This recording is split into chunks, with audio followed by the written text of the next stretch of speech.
ನಾವೀರ್ವರು ಈ ಪವಿತ್ರವಾದಂತಹ ಕೈಲಾಸಗಿರಿಯಲ್ಲಿ ನೆಲೆ ನಿಂತವರು. ಈ ಕೈಲಾಸಗಿರಿಯನ್ನು ಬೆಳ್ಳಿ ಬೆಟ್ಟ ಎಂದು ಕರೆದರು. ಹಿಮಾಚಿತ ಪ್ರದೇಶ, ಇಲ್ಲಿ ನೆಲೆ ನಿಂತವರು ನಾವಿದ್ದೇವೆ. ಹಾಗಾದರೆ ನಮ್ಮನ್ನ ನೋಡಲು ಅಲ್ಲ, ನಮ್ಮ ಶುಭ ಆಶೀರ್ವಾದವನ್ನು ಪಡೆಯಲು ಸುಖವಾಗಿ ಅನೇಕರು ಬರ್ತಾರೆ ಹೋಗ್ತಾರೆ. ಹಾಗೆಯೇ ಹಿಂದೊಂದು ಕಾಲದಲ್ಲಿ ಆದಿಮಾಯೆಯಿಂದಲೇ ನಮಗೆ ಸಿಕ್ಕಂತಹ ಕೆಲಸ, ತ್ರಿಮೂರ್ತಿಗಳಂತಹ ನಮಗೆ ಸೃಷ್ಟಿ ಸ್ಥಿತಿ ಮತ್ತು ಲಯದ ಕಾರ್ಯ. ಅದರಲ್ಲಿಯೂ ಈ ಶಿವನಿಗೆ ಲಯದ ಕಾರ್ಯ ಲಭಿಸಿತು. ಲಯ ಅಂತ ಹೇಳಿದ್ರೆ ಏನು? ಸರ್ವನಾಶ ಎಂದು ಕೆಲವರು ಭಾವಿಸ್ತಾರೆ. ಖಂಡಿತವಾಗಿಯೂ ಅಲ್ಲ. ಲಯ ಅಂತ ಹೇಳಿದ್ರೆ ಕರಗುವಿಕೆ ಎನ್ನುವುದು ಅರ್ಥ. ಅಷ್ಟೇ ಅಲ್ಲದೆ ಒಂದು ರೂಪದಿಂದ ಇನ್ನೊಂದು ರೂಪಾಂತರಗೊಳ್ಳುವುದು ಹಾಗೂ ಹೇಳಬಹುದು. ಹೇಗೆ ಬಲ್ಲಯ್ಯ?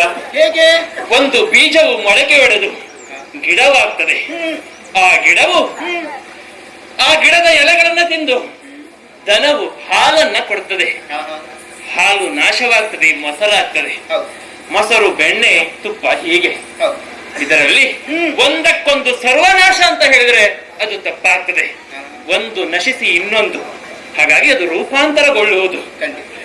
ಅಷ್ಟೇ ಅಲ್ಲ, ಇನ್ನು ಸಾವಿಗೆ ಅಧಿಕಾರಿ ಶಿವ ಎನ್ನುವುದಾಗಿ ಹೇಳ್ತಾರೆ.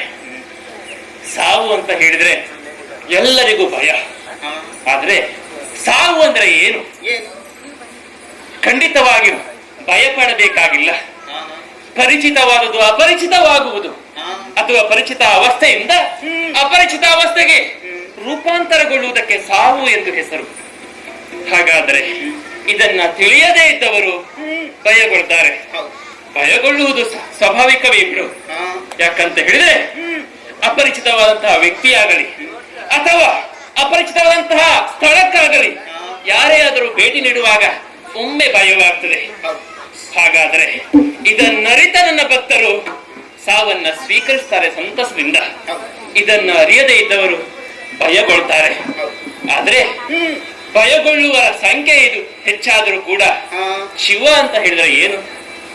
ಭಯಗೊಳ್ಳುವನಲ್ಲ, ಅದು ಮಂಗಳಕರವಾದದ್ದು. ಶಿವನು ಶಂಭುವು ಇದರ ಅರ್ಥ ಮಂಗಳ ಎನ್ನುವುದಾಗಿ. ಅಷ್ಟೇ ಯಾಕೆ ನನ್ನನ್ನು ಮಹಾದೇವ ಎಂದು ಕೊಂಡಾಡ್ತಾರೆ. ಅದರ ಅರ್ಥ ಏನು? ಮಹತ್ತರವಾದಂತಹ ಉಲ್ಲಾಸವನ್ನು ಕೊಡುವವನು, ಮಹತ್ತರವಾದ ಬೆಳಕನ್ನ ನೀಡುವವನು ಅಥವಾ ಸಂತಸವನ್ನು ನೀಡುವವನು ಎಂದರ್ಥ. ಇನ್ನು ರುದ್ರ ಎಂದು ಕರೆಯುತ್ತಾರೆ.